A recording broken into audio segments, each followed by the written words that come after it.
Welcome to CAN, Caribbean Affiliate News. My name is Siobhan Gobin. Here are the stories that we're following today, June 28, 2013.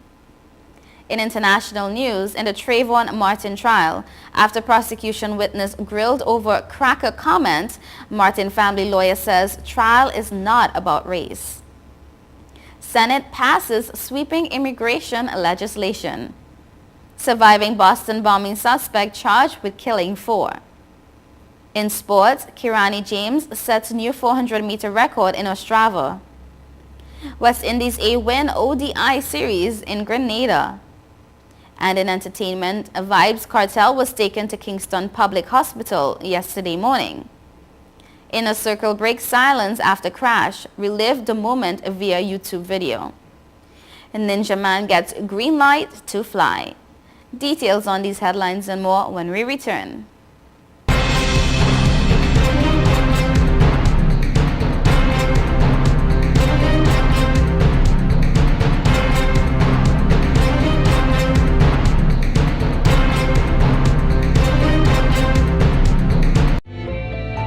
5 million customers use Leica Mobile for affordable international mobile calls, connecting over 2.5 million mobile calls daily, helping our customers stay in touch with their loved ones, whether they be in Asia, Africa, Europe, or the rest of the world. Every 5 seconds, a new Leica Mobile customer joins our growing family, helping you to make affordable international calls across the world. Leica Mobile. Call the world for less. Since we announced Sign and Drive with zero out-of-pocket and low monthly payments, cars been flying out of Bronx Honda at a record pace. Whoa! New Accord with zero out-of-pocket for $249 a month, or new Civics just $199 per month, or save thousands with 0% financing. You never had to leave the Bronx to get the best price on the Honda. Bronx Honda guarantees the lowest price in the Bronx. Bronx Honda, East Tremont Avenue. Visit BronxHonda.com.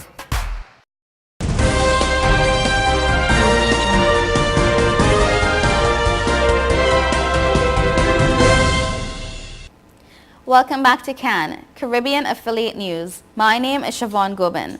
This segment of the news is sponsored by Total Caribbean Network.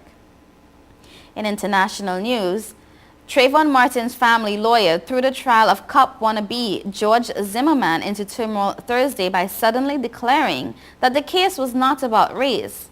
He says it's not about racial profiling, Daryl Parks declared. He was profiled criminally. George Zimmerman profiled him.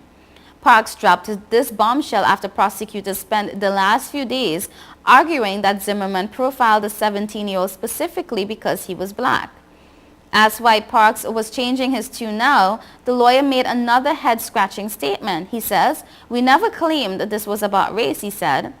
There was no immediate reaction from prosecutors, but race has been front and center in the case ever since the unarmed black teen was killed by Zimmerman on February 26, 2012, while walking from a store in a gated community outside Orlando.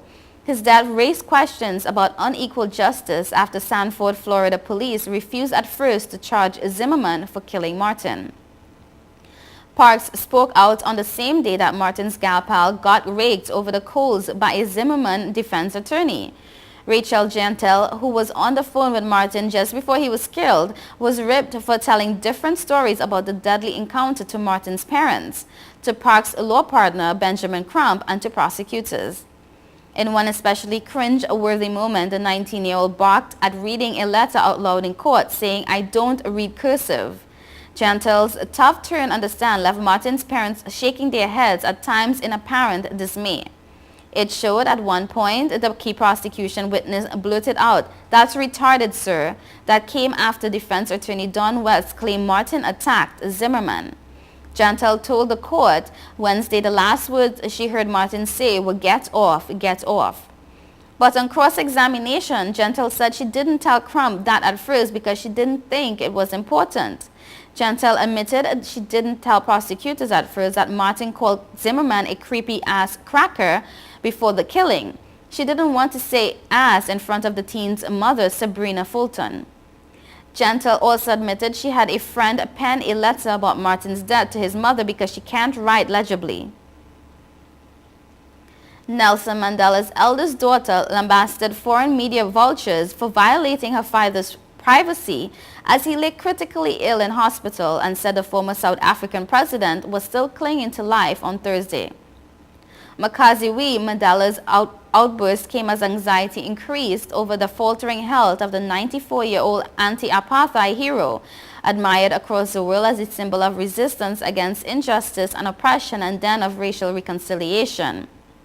President Jacob Zuma canceled a scheduled trip to neighboring Mozambique on Thursday because of the gravity of Mandela's condition, but a mid-afternoon official update said his health had improved. And I quote, "He's much better today than he was when I first saw him last night. The medical team continues to do a sterling job," Zuma said in a statement. Mandela remained critical but was now stable, it added.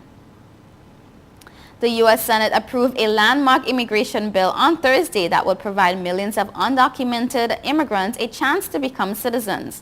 But the leader of the House of Representatives said the measure was dead on arrival in the House.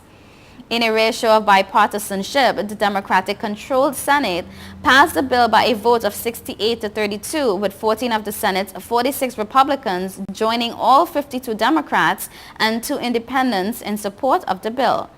But an air of celebration was tempered by House Speaker John Boehner, who hours before the vote emphasized that Republicans would do our own bill, one that reflects the will of our majority, many of whom oppose citizenship for immigrants who are in the United States illegally.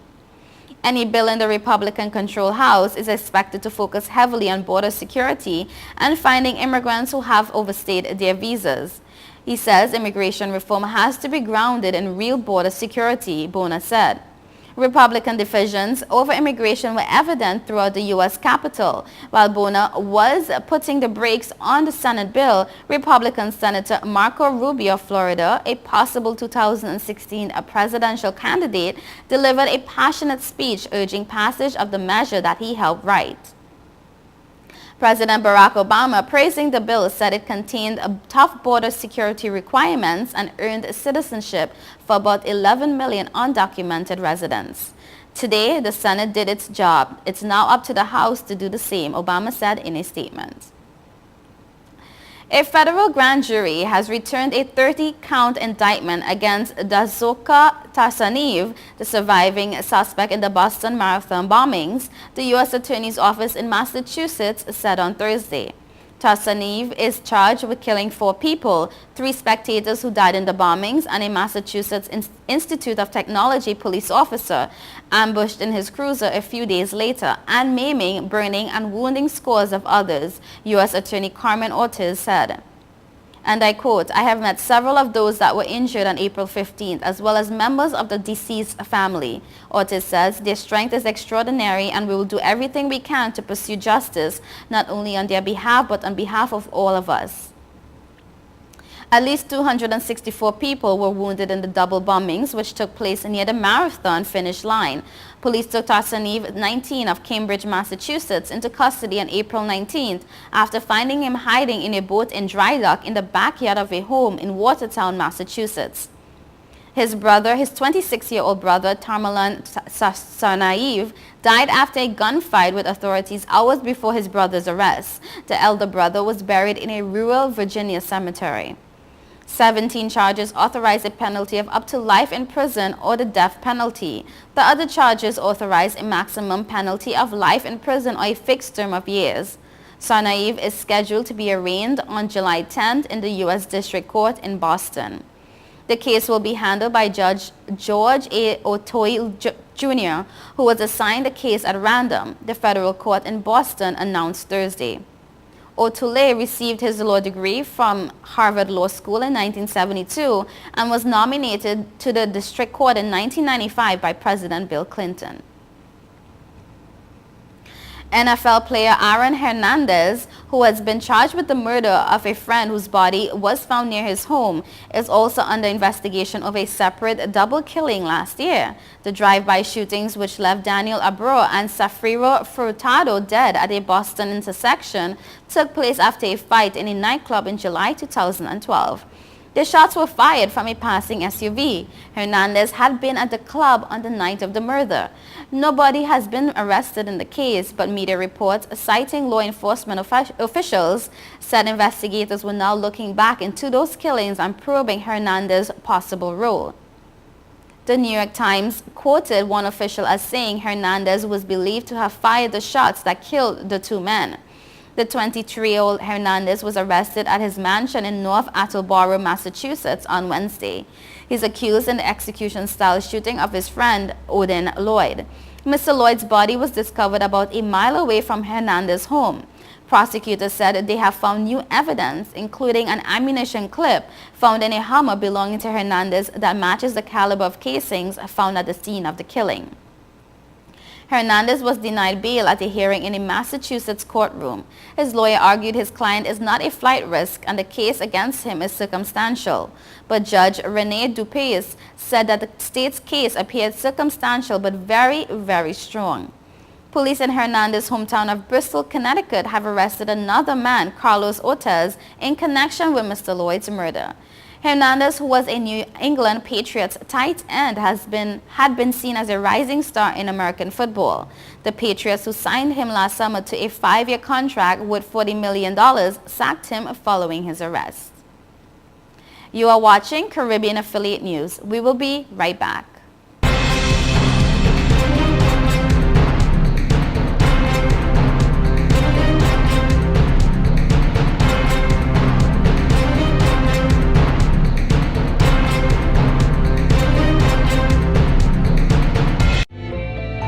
5 million customers use Leica Mobile for affordable international mobile calls, connecting over 2.5 million mobile calls daily, helping our customers stay in touch with their loved ones, whether they be in Asia, Africa, Europe, or the rest of the world. Every 5 seconds, a new Leica Mobile customer joins our growing family, helping you to make affordable international calls across the world. Leica Mobile. Call the world for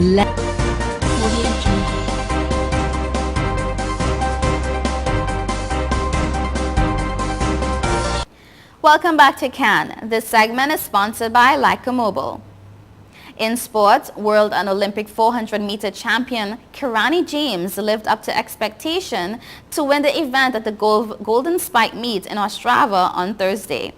James thrilled a capacity crowd by racing to a new meet record of 44.49 seconds on the track, where he was first noticed as a 400-meter protege when he competed as a 14-year-old to win silver at the World Youth Championships 6 years ago.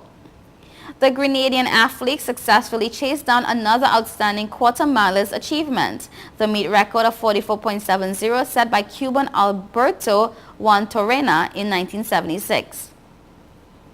James, chased hard by South African Wade van Niekerk, was never threatened by the field and made up for the tactical error in Eugene, Oregon, when he was beaten by American LaShawn Merritt. James will next compete on July 6th in Paris at the Meeting Areva 2013 Diamond League, which is already billed as the revenge match as he crossed swords with Merritt. A 3-wicket new ball burst from paceman Shannon Gabriel and tight-off spin from Shane Shillingford undermined Sri Lanka ace, spurred West Indies A to a series-winning performance in their third and final ODI at the Grenada National Stadium yesterday. Chasing 197 for victory after West Indies batted first and posted 196 for 8 off 50 overs, Sri Lanka were dismissed for 129 off 40.3 overs, as Gabriel captured 3 for 14 and Shillingford 3 for 33. Sri Lanka struggled against tight bowling by the West Indies, who seemed geared up to defend a modest total and were pegged back with the early dismissal of opener Niroshan Dickwella. The Sri Lankan captain was the first victim for Shillingford, caught by Pramal in the 4th over with the score on 13, before Gabriel ripped apart the middle order with 3 quick wickets for the addition of just 12 runs, as Sri Lanka were 25 for 4 and 26 for 5 by the 10th over.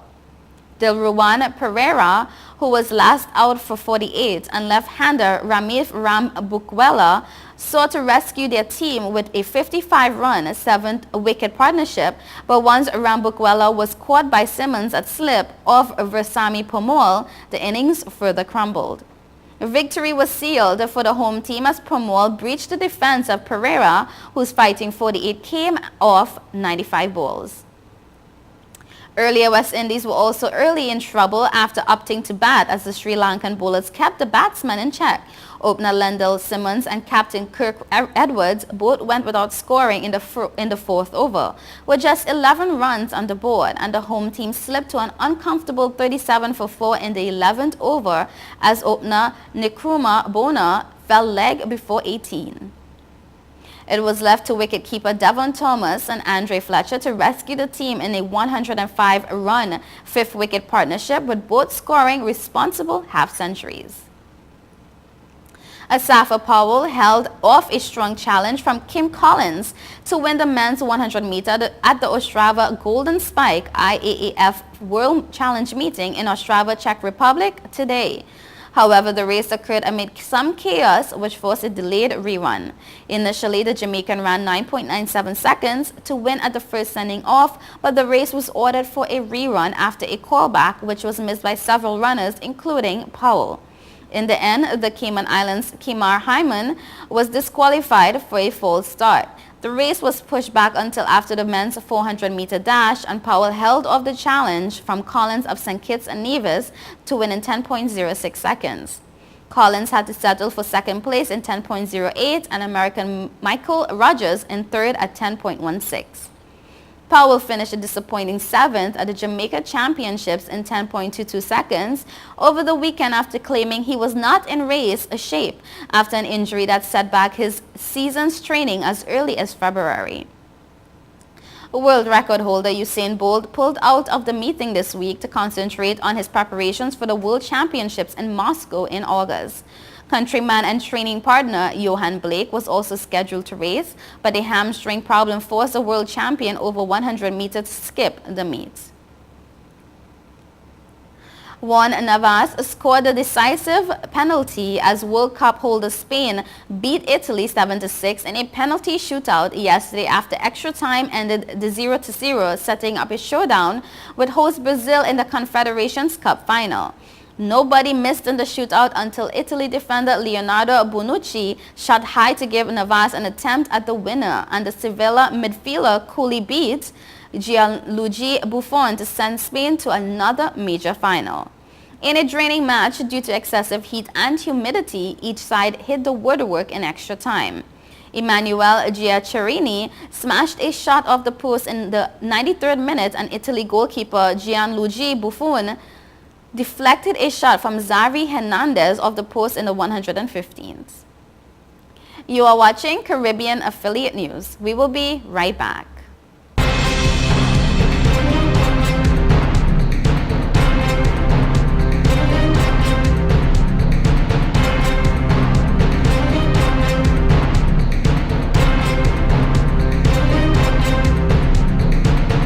Since we announced Sign and Drive with zero out of pocket and low monthly payments, cars been flying out of Bronx Honda at a record pace. Whoa! New Accord with zero out of pocket for $249 a month, or new Civics just $199 per month, or save thousands with 0% financing. You never had to leave the Bronx to get the best price on the Honda. Bronx Honda guarantees the lowest price in the Bronx. Bronx Honda, East Tremont Avenue. Visit BronxHonda.com.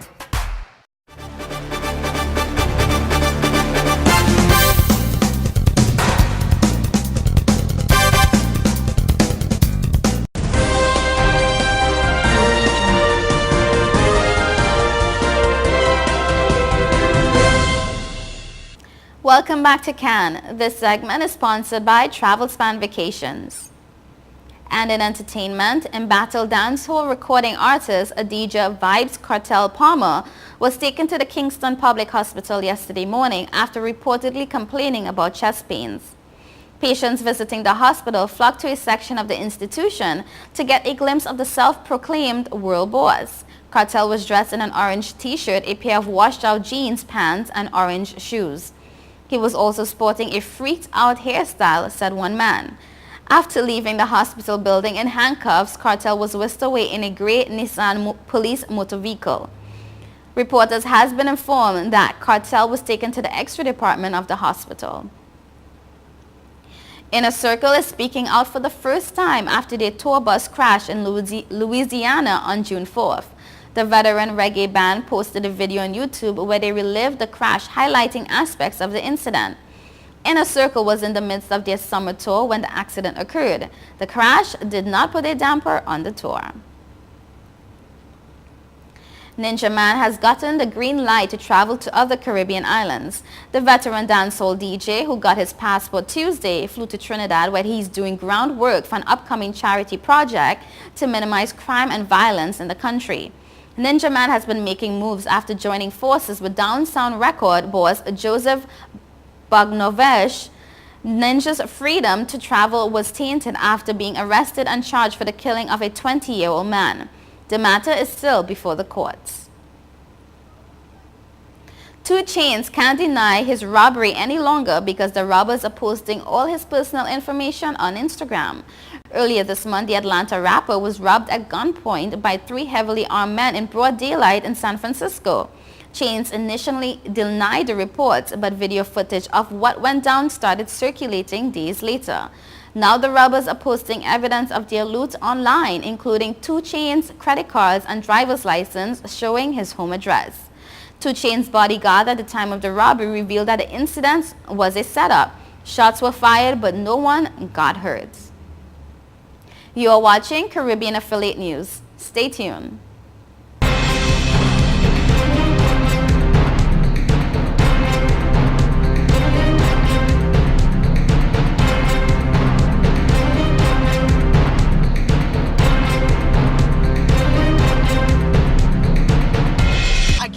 Mom let you take your car out. This is awesome. It's time to grow up.